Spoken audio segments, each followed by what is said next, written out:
Last episode में हम देखते हैं कि आन्या ईडा अकेडमी के एंट्रेंस एग्जाम को पास कर लेती है और उसका एडमिशन फिक्स हो जाता है। लेकिन अब आता है कहानी में ट्विस्ट। अब लॉयड को पता चलता है कि एडमिशन होने के बाद एक इंटरव्यू होता है जिसमें बच्चे के माँ बाप का होना बहुत जरूरी है। लेकिन फिर वो सोचता है कि आन्या की तो कोई माँ नहीं है। एंड सेकंड एपिसोड यहाँ से स्टार्ट होता है। एपिसोड की स्टार्टिंग में हमें बताते हैं जो हमारा स्पाई है वो अपने दोस्त फ्रैंकी को लड़की की तरह तैयार कर देता है और आन्या से कहता है, आन्या बेटी ये तुम्हारी माँ है। तभी आन्या कहती है, नहीं मुझे ऐसी माँ नहीं चाहिए। 8 साल की लड़की को पता चल रहा है कि ये लड़की नहीं लड़का है तो कोई भी पहचान जाएगा और हमारा प्लान फेल हो जाएगा। इसलिए वो आन्या की माँ को ढूंढने के लिए बाहर चले जाता है। अगले सीन में हमें बहुत सारी लड़कियां बताई जाती हैं जिसमें से एक का नाम होता है योर। हमें उसकी स्टोरी बताई जाती है। तो योर यहाँ पर एक रेस्टोरेंट में काम कर रही है। सारी लड़कियां योर से बोलती है कि तुम्हारा तो कोई बॉयफ्रेंड वगैरह भी नहीं बना अभी तक, क्योंकि योर 27 साल की हो चुकी है और उसने अभी तक कोई अपना बॉयफ्रेंड नहीं बनाया है। तभी एक लड़की कहती है कि क्या तुम स्पाई हो क्या? ऐसे ही उससे सारी लड़कियां बॉयफ्रेंड के चक्कर में परेशान करने लगती हैं। पर योर इतनी समझदार होती है कि वो कहती है, हाँ ठीक है कोई बात नहीं, जो तुम पार्टी रख रहे हो उसमें मैं अपना बॉयफ्रेंड लाकर तुम्हें दिखा दूंगी। ऐसा बोलकर योर यहाँ से चले जाती है। उसके बाद योर अपने भाई यूरी से बात करती है और उसे पता चलता है कि यूरी को एक प्रमोशन मिला है जिसके कारण उसे बाहर जाना होगा। लेकिन वो बाहर नहीं जाना चाहता क्योंकि अगर वो बाहर जाता है तो योर का ध्यान कौन रखेगा। लेकिन योर उसे मना लेती है, तुम जाओ मैं अपना ध्यान रख सकती हूँ। तभी यूरी कहता है, क्यों ना मैं तुम्हारे लिए कोई लड़का भेज दूं। वो बॉयफ्रेंड के बारे में बात कर रहा था। पर योर कहती है, नहीं उसकी कोई जरूरत नहीं है, मैंने अपने लिए लड़का ढूंढ लिया है। तभी यूरी कहता है कि ठीक है एक बार मैं उस लड़की से मिलना चाहूंगा, उसके बाद मैं अपना प्रमोशन एक्सेप्ट करूंगा। उसके बाद योर फोन रख देती है और टेंशन में जाती है कि अब क्या करूं। उसके बाद फोन की दोबारा रिंग बजती है तो योर समझती है कि यूरी का फोन है और फोन उठाते ही बोलती है कि मैं तुमसे झूठ बोल रही थी।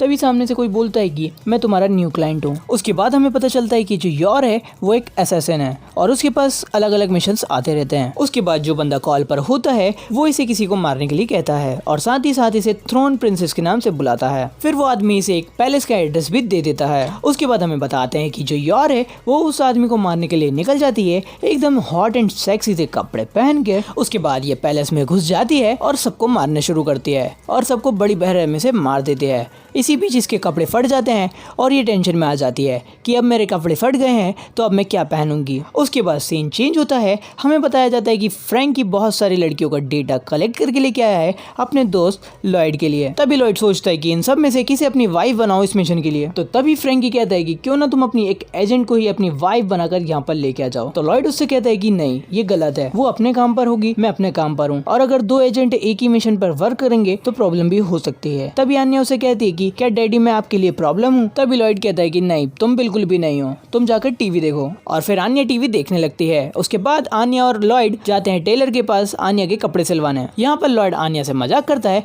और कहता है यहाँ पर तुम अपना साइज दे दो और फिर मैं तुम्हें छोड़ दूंगा और अगर तुम अच्छा से व्यवहार करोगे तो मैं तुम्हें बिल्कुल नहीं छोड़ूंगा। और आन्या भी वैसे ही बिहेव करती है। उसके बाद योर भी इसी टेलर के पास आती है क्योंकि उसके भी कपड़े फटे हुए थे और यहाँ पर लॉयड उसे बहुत ज्यादा घूर के देख रहा होता है क्योंकि उसने इसका डेटा उस लिस्ट में देखा था जो लिस्ट फ्रैंकी लेके आया था। और तभी योर लॉयड से पूछती है तुम मुझे ऐसे क्यों घूर रहे हो? तो लॉयड कहता है तुम बहुत ज्यादा खूबसूरत लग रही हो इसलिए मैं तुम्हें देख रहा हूँ। तो लॉयड और भी बहाने बना देता है और ये बात योर को बहुत ज्यादा अच्छी लगती है और मन में सोचती है कि क्यों ना इसको ही बॉयफ्रेंड बनाया जाए, क्यों ना मैं इसी को अपने भाई को दिखा दूं और इसी को पार्टी में मैं अपनी ले जाती हूँ और सब सेटल होने के बाद मैं इसको छोड़ दूंगी। ऐसा ही और सोचने लगती है और ऐसे ही अपने लॉयड भाई सोचने लगते हैं कि क्यों ना इसको गर्लफ्रेंड बनाई जाए और मिशन कंप्लीट होने के बाद इसे छोड़ दिया जाए। उसके बाद आन्या लॉयड से कहती है पापा सुनो तो। ये सब देखकर योर अपने मन में सोचती है कि यार ये तो शादीशुदा है, अगर मैं इसको अपना बॉयफ्रेंड बनाती हूँ तो इसकी बीवी तो मुझे मार डालेगी। और फिर वो अपने मन में सोचती है अगर मैं इतना ज्यादा सोचूंगी तो लोगों को मुझ पर शक हो जाएगा कि मैं एक असैसिन हूँ। पर आन्या तो हमारी एक माइंड रीडर है तो वो पता कर लेती है कि ये एक असैसिन स्पाई है। तो आन्या अपने दिमाग में सोचने लगती है एक असैसिन और एक स्पाई की लव स्टोरी कितनी अच्छी होगी। वो तो एक 4 साल की बच्ची है, वो तो कुछ भी सोच सकती है। तभी आन्या योर को मनाने के लिए गाना गाती है। गाना गाते हुए कहती है कि मेरी मम्मी नहीं है मेरी मम्मी नहीं है। तभी लॉयड एक कहानी बना के योर को बताता है कि इसकी मम्मी 2 साल पहले ही मर चुकी हैं और उनका आखिरी सपना था कि वो अपनी बच्ची को ईडन अकेडमी में पढ़ा सकें। ऐसी स्टोरी योरा को बताता है। उसके बाद दोनों टेलर की दुकान के बाहर आ जाते हैं। यहाँ पर दोनों बात करते हैं और योरा सच बात बता देती है कि मुझे ये हेल्प चाहिए। तो लॉयड हाँ कर देता है और कहता है लेकिन मेरी भी एक डील है, तुम्हें इसकी मम्मी बनना होगा, क्योंकि इसकी मम्मी की लास्ट विश थी कि वो अपनी बेटी को ईडा स्कूल में पढ़ा सके। उसके बाद आन्या सोचती है कि यार मेरा बाप कितना झूठा है। उसके बाद दोनों की बातें खत्म हो जाती है और फिर लॉयड अपने मन में सोचता है कि मुझे इसके साथ शनिवार को पार्टी में जाना है और उसके बाद मेरा भी काम हो जाएगा। उसके बाद आन्या और लॉयड अपना घर का सामान लेने के लिए सुपरमार्केट आए हैं, जहाँ पर लॉयड को अपने मिशन के लिए एक सीक्रेट मैसेज मिलता है। उसे लेकर वो घर आ जाता है और फिर वो घर आने के बाद उस मैसेज को पढ़ता है तो उसमें लिखा होता है कि यहाँ पर कुछ मेंबर्स ने कुछ इंपॉर्टेंट चीजें चुराई हैं जिन्हें तुम्हें वापस लेकर आना है, वो भी सैटरडे को। जिस दिन उसे पार्टी में जाना है उसी दिन उसे इस मिशन को भी कंप्लीट करना है। उसके बाद अगले सीन में लॉयड हमें डायरेक्ट मिशन पर बताया जाता है, उसके साथ फ्रैंकी भी होता है और तभी फ्रैंकी लॉयड से कहता है यार मैं तो तुम्हें इन्फॉर्मेशन देने वाला हूँ, मुझे क्यों इस मिशन में लेके आए हो। फिर लॉयड कहता है मेरे पास कोई चारा नहीं था, मुझे तुम्हें इस मिशन में लाना ही था। फिर लॉयड बताता है कि अभी तक 78 चीजें चोरी हो चुकी हैं जिसकी कीमत $3 मिलियन है, जो कि बहुत ज्यादा है। उसके बाद वो चलते हैं सीधा अपने मिशन की तरफ। उसके बाद हमें यॉर का सीन बताया जाता है जो कि लॉयड का वेट करते करते थक चुकी है, पर वो नहीं आता है और उसे आखिरी में अकेले ही जाना पड़ता है पार्टी में। उसके बाद यॉर के पार्टी में पहुंचते ही उसके फ्रेंड उससे पूछते हैं कि कहाँ है तुम्हारा बॉयफ्रेंड, कहाँ है तुम्हारा बॉयफ्रेंड। उसके बाद यॉर कहती है कि उसको कुछ काम था तो वो बाद में आ जाएगा, लेकिन उसके फ्रेंड उसे परेशान करते रहते हैं। तभी वहाँ पर एक लड़का आता है जो कि उसके भाई ने भेजा होता है, जिसका नाम होता है डोमिनिक, और वो कहता है कि कैसा चल रहा है, तुम्हारा बॉयफ्रेंड कहाँ है, मुझे उससे मिलना है। तो यॉर कहते हैं कि मेरा बॉयफ्रेंड यहाँ पर नहीं है, लेकिन क्या तुम मेरे भाई से बोल सकती हो कि वो बहुत ज्यादा अच्छा है ताकि वो अपना प्रमोशन एक्सेप्ट कर ले। तभी वहाँ पर यॉर की एक फ्रेंड आ जाती है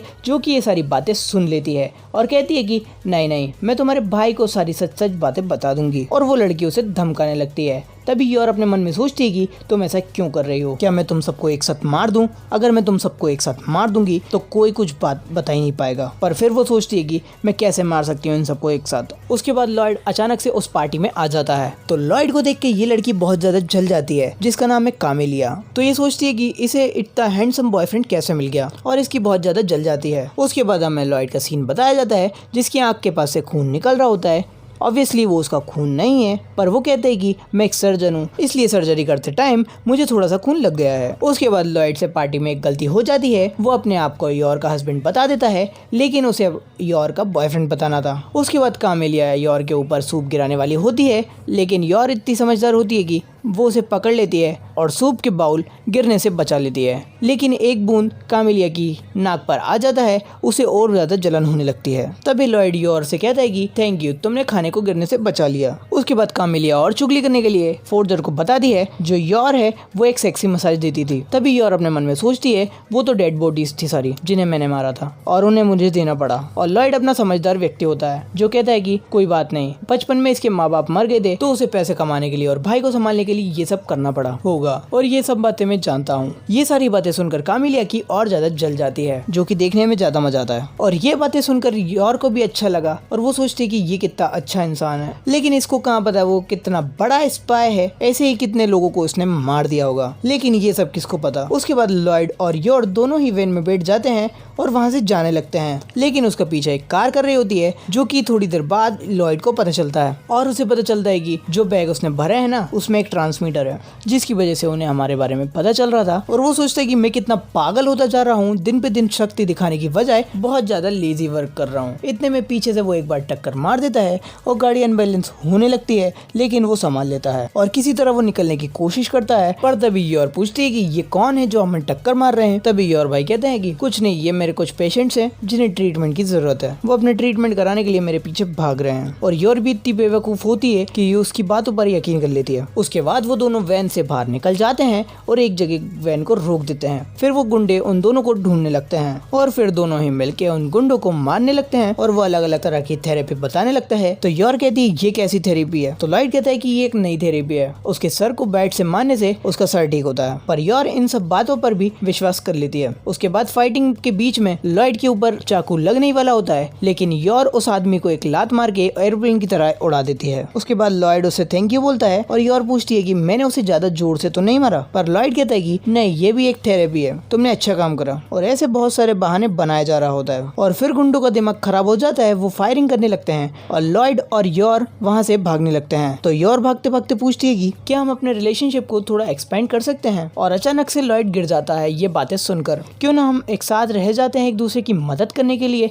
तुम्हें भी मदद की जरूरत है और मुझे भी मदद की जरूरत है। तुम्हारे एडमिशन के बाद भी मैं तुम्हारी मदद करूंगी और तुम भी मेरी मदद कर देना। ऐसे वो थोड़े बहुत बहाने बनाने लगती है और दोनों राजी हो जाते हैं। और आगे फाइटिंग देखना, उसमें और मजा आएगा। बाहर गुंडे फायरिंग कर रहे होते हैं। उसके बाद लॉयड एक बम निकालता है और पिन खींच के गुंडों पर फेंक देता है और गुंडे फट जाते हैं। और जो पिन निकालता है उस पिन को लेकर योर की उंगली में डाल देता है और वादा करता है चाहे दुनिया में कुछ भी आ जाए, कितनी भी प्रॉब्लम आ जाए, मैं तुम्हारा साथ नहीं छोड़ूंगा। और योर भी कहती है मैं तुम्हारा साथ दूंगी। और आखिरी में कहते हैं जब तक मैं एक स्पाई हूँ और जब तक मैं एक असैसिन हूँ, जब तक हम साथ में रहेंगे। प्यार किसी को किसी से नहीं है, पर एक दूसरे के ऊपर डिपेंड है। यही तो मजा है। तो यहीं पर इसका सेकंड एपिसोड खत्म होता है। तो जल्दी ही इसका थर्ड एपिसोड भी आपको मिल जाएगा। तब तक के लिए बाय।